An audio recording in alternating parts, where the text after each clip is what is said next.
Share मार्केटमध्ये लेटेस्टमध्ये 4 IPO list झाले.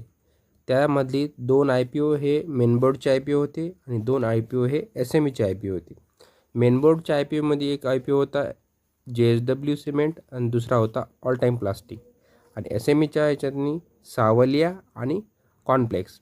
तर पाहूया याच्यातनी की कोणाला किती प्रॉफिट झाला.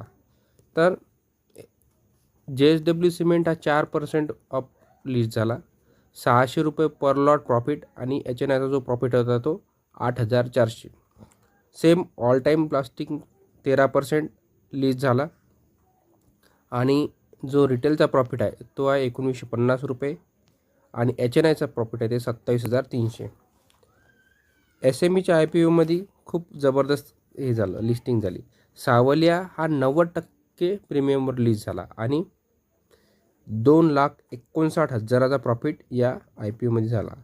कॉर्नफ्लेक्स पण जवळजवळ 10% लिस्ट झाला आणि याचा प्रॉफिट जो होता तो 28,320 रुपये. मी तुम्हाला याचं हे पण दाखवून देतो. हे बघा, हा JSW 4%, ऑल टाईम 13%, सावलिया 90% आणि कॉर्नफ्लेक्स 10%. तर अशा प्रकारे हे लेटेस्टमध्ये जे IPO लिस्ट झाले त्याचं डिटेल ॲनालिसिस प्रॉफिट पर लॉट. धन्यवाद.